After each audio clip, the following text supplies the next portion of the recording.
The most iconic image of Christianity is the cross. But how did it become the paramount Christian symbol? According to the Gospels, Jesus was crucified in Jerusalem by the Roman authorities in approximately 32 AD. At the time, the cross was a symbol of shame reserved for slaves, traitors, and rebels. It didn't become a Christian symbol until almost 300 years later, during the battle between Constantine and Maxentius for the leadership of Rome.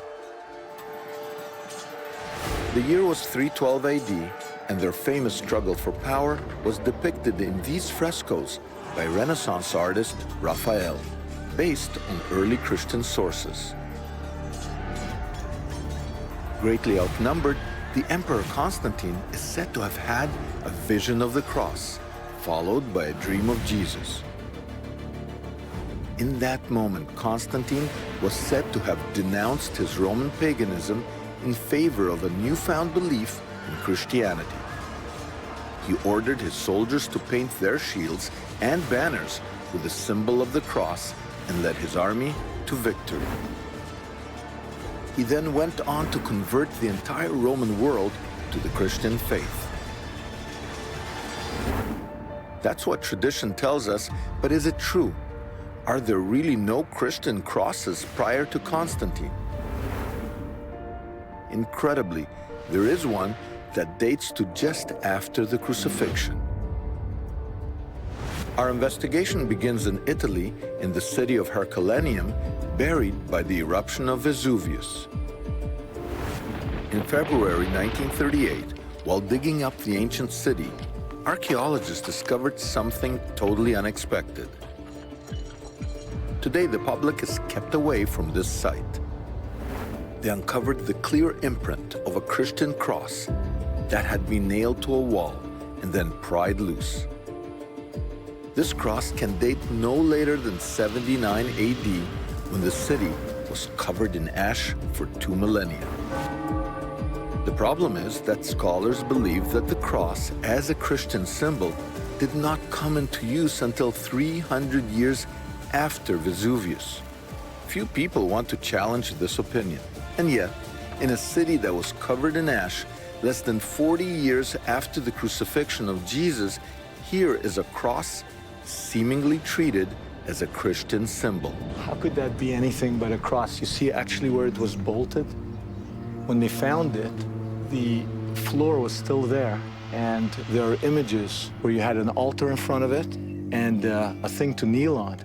It's controversial because it's not supposed to be there, but what else can it be? It's the upper room of a wealthy house. It's not really a chapel. I think it's a private bedroom of probably a Jewish or Christian slave. So I think unquestionably, in my mind, this plastered remain is a cross, a T. But you know, some people will say it was too early, it couldn't be a cross. The cross is much later. Maybe it's a bookshelf. That's what people say. It's a bracket. That's nonsense if you think about it. You look at the shape of it, this isn't how you would bracket a bookshelf. And then it's pried off the wall. Do you pry your bookshelf off the wall and run with it, you know, when the city's being destroyed? But the plaster tells the story. There's white plaster around it. This is to outline it and to say, this is the center of my devotion. Herculaneum was destroyed in 79 AD, some 47 years after the crucifixion and 233 years before Constantine. But it seems there's an even earlier Christian cross. It's time to go back to the Galilee of Jesus' time. Often ignored is the fishing village of Bethsaida, where 4 of Jesus' 12 disciples were born. It's here that Jesus broke bread with his very first disciples. And incredibly, it's here that excavators found the earliest Christian cross, dating back to Jesus himself. We now head to Bethsaida and meet professors of archaeology and biblical studies, Richard Freund and Rami Arav. This is the one and only street on the entire sites of Israel where you can look at it and say Jesus walked on this very street, something that you cannot say anywhere else in the actual country. stones. Yeah, because if you go to Jerusalem, it's all medieval. You go to Capernaum, it's all Byzantine and later.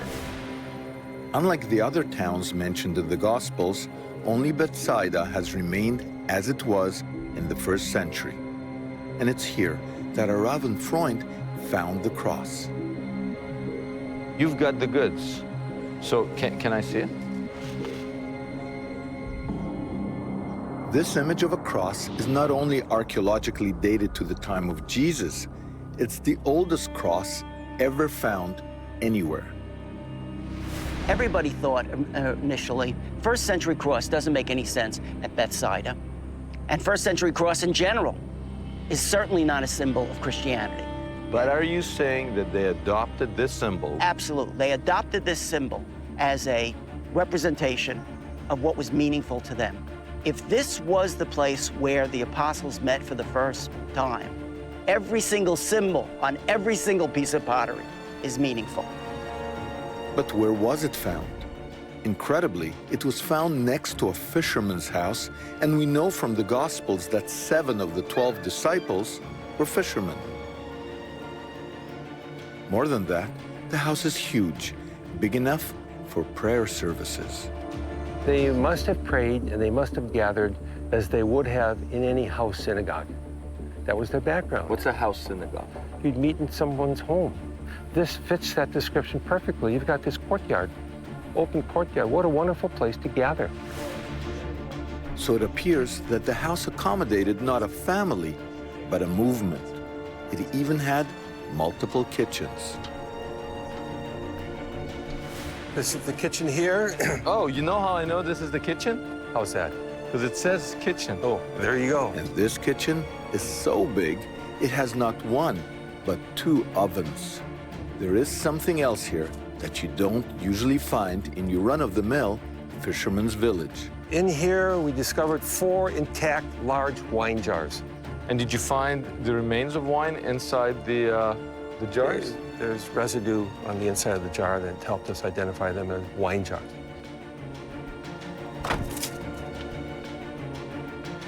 Wow. The Gospels tell us that bread and wine were essential rituals of the communal meal. The discovery of this large house and wine cellar is a clue that this is a gathering place for people to pray together, eat together, and bless the wine.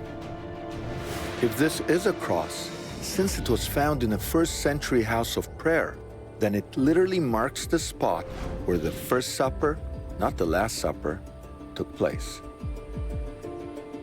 Here in Bethsaida, aren't we looking at really ground zero in a sense of Christianity? Well, if you want to look and compare it with anything else that's been found, this is the closest thing we have to ground zero. So it seems that the cross was a Christian symbol from the beginning of the movement. And this may very well have been the house church where Christianity first started. After the crucifixion, some of the people who knew Jesus must have gathered here, broke bread, sanctified wine, and drew one of the most iconic symbols ever created, the cross.